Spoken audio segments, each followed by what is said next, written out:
عید الاضحیٰ آ رہی، اللہ کی مان کے چلو، اللہ کا حکم ہے قربانی کرو، اللہ کے حکم ہے اگر ایک آدمی 1 کروڑ روپے صدقہ کر دے، 1 کروڑ روپے صدقہ کر دے اور ایک قربانی نہ کرے، ایک جانور ذبح نہ کرے، 15-20 ہزار کا بھی کچھ چھوٹا موٹا بکرا آ ہی جاتا ہے نا،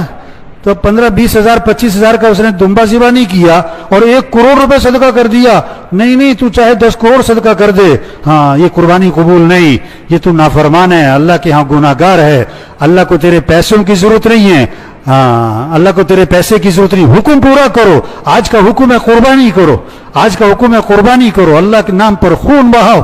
اس لیے حکم کیا ہے کہ جانور کو پہلے سے لو، بہتر یہ ہے جانور کو پہلے سے لے کے رکھو، خود کھلاؤ پلاؤ تاکہ انس ہو جائے، محبت ہو جائے، وہ آپ کو پہچانے، آپ اس کو پہچانو، آپ کو اس سے انس ہے، اس کو آپ سے انس ہے، جیسے جانوروں سے انس ہو جاتا ہے نا، آواز پہچانتے ہیں، آہٹ پہچانتے ہیں، اشارے پہچانتے ہیں، اور حکم کیا ہے پھر اپنے ہاتھ سے ذبح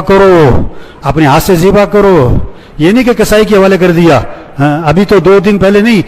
شام کو رات کو لیتے ہیں، صبح قربانی کر دیتے ہیں، اور وہ بھی کہتے ہیں کسائی سے بھی پھیر دو چھری، بہت سارے تو کھڑے بھی نہیں ہوتے پاس کہ نہیں ہم سے خون نہیں دیکھا جاتا، نہیں، مسلمان بزدل نہیں ہوتا، مسلمان ڈرپوک نہیں ہوتا ہے، ہاں اپنے ہاتھ سے ذبح کرو اور اس جذبے سے ذبح کرو کہ اللہ اگر تو حکم دیتا کہ بیٹے کو ذبح کر تو میں کر دیتا۔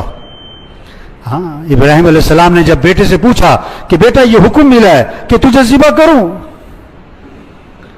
تو بیٹے کا جواب سنو، بیٹا آگے سے کیا کہہ رہا ہے، یا ابت فعل ما تؤمر ستجدنی انشاء اللہ من الصابرین، اے میرے والد آپ کو جو حکم ملا ہے آپ کر گزریں، آپ انشاءاللہ مجھے صبر کرنے والوں میں سے پائیں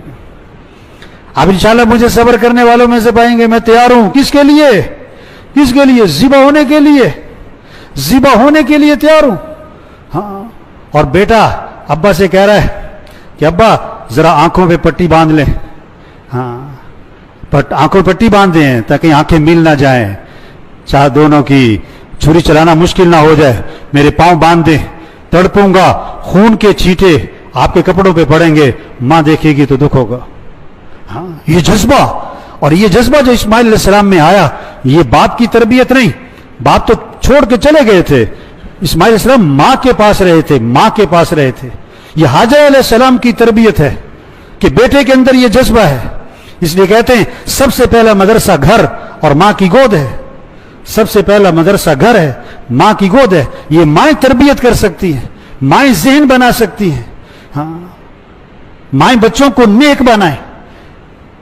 اب اسماعیل علیہ السلام کا یہ جذبہ کہ اے میرے والد جو حکم ملا کر گزرے ہیں میں تیار ہوں، یہ حاجر علیہ السلام کی تربیت ہے۔ اسماعیل علیہ السلام بھی تیار بیٹے کو ذبح کرنے کے لیے، بیٹا اسماعیل علیہ السلام وہ بھی تیار،